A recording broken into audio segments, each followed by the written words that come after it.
So there's no such thing as good or bad food, just like a balance of how much you're going to eat of it. So I like to say, if you're tracking and counting all your calories, then you'll know that you won't go overboard on certain things. You can always stay under. But if you didn't track it, then you'll never know how much you have eaten. So some guys,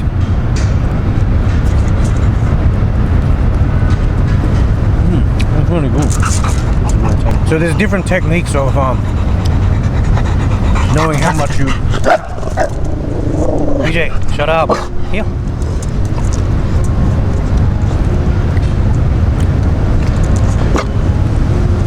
So there's different techniques about how to measure or how to calculate your foods. You need to know your body, and it's also about your personality type. So some guys that if you're really good at mathematics and really statistical, and you're going to start really calculating stuff and graphing things, then this is an excellent idea, because then you're going to weigh all your foods and then you're going to calculate exactly how much you eat. This is the ideal way. Calculate every single, you're going to weigh your food, you're going to calculate everything, and then you'll know exactly how many calories that you consume. You're going to write it down every day. You can use the app and record it down. This is one way, and this is probably the best way, and the only way that you'll notice how much you really eat, because everybody always underestimates how much they eat. But if you even write it down, even just have a little notebook and just write the things down. You don't need to write it down for a long time.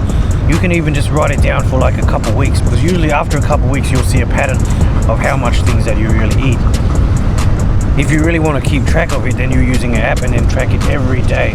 This is something that you'll know. But some people say, oh, how can they? PJ, shut up.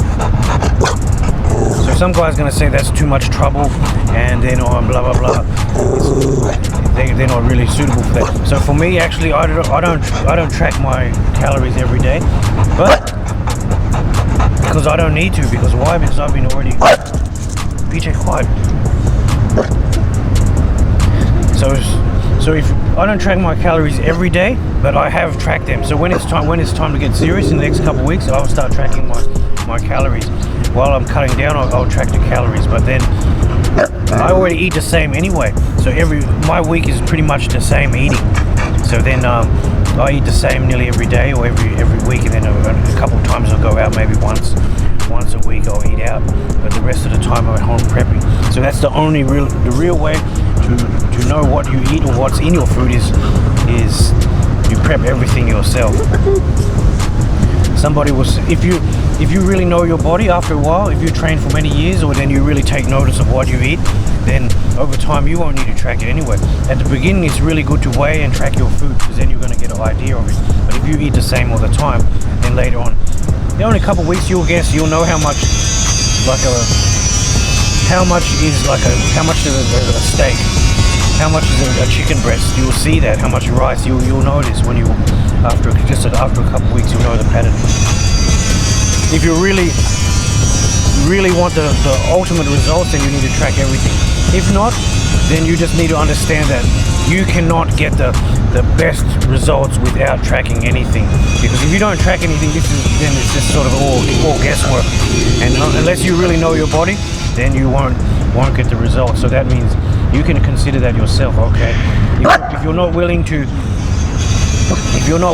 commit to do that kind of thing, then you will know that you're not going to get the best result. But still it's fine, because actually you don't need to say, like, you're not in competition. You're not going to get down to 12%, 10%, 8%, whatever. You're not going to go that low, so it doesn't matter.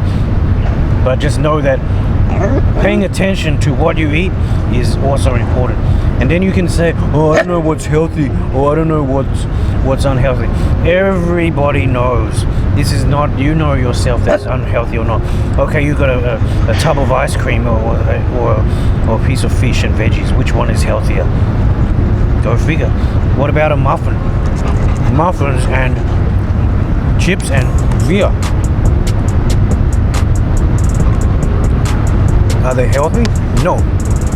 But this is part of my programming.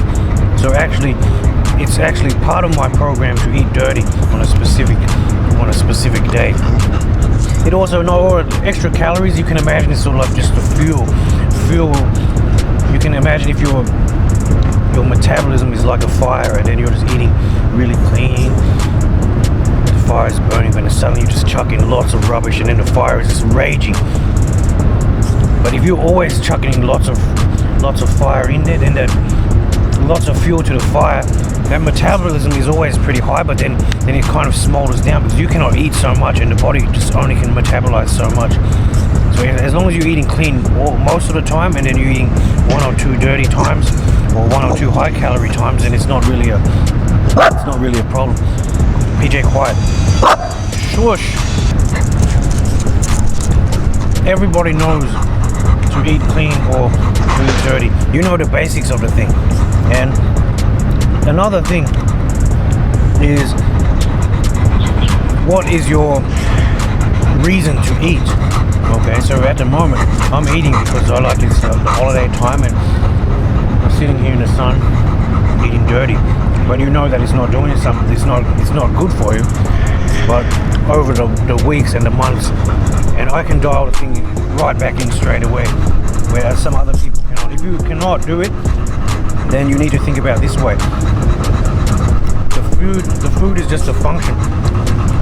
I'm not eating for enjoyment, or I'm not eating for flavor.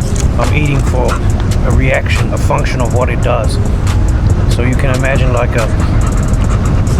F1 race car. You have to put premium fuel inside, because if you just put crappy fuel in it, it can never reach its optimum level, and it will never run at high performance. So your body's like a machine. You feed it like the clean fuel, it can run good.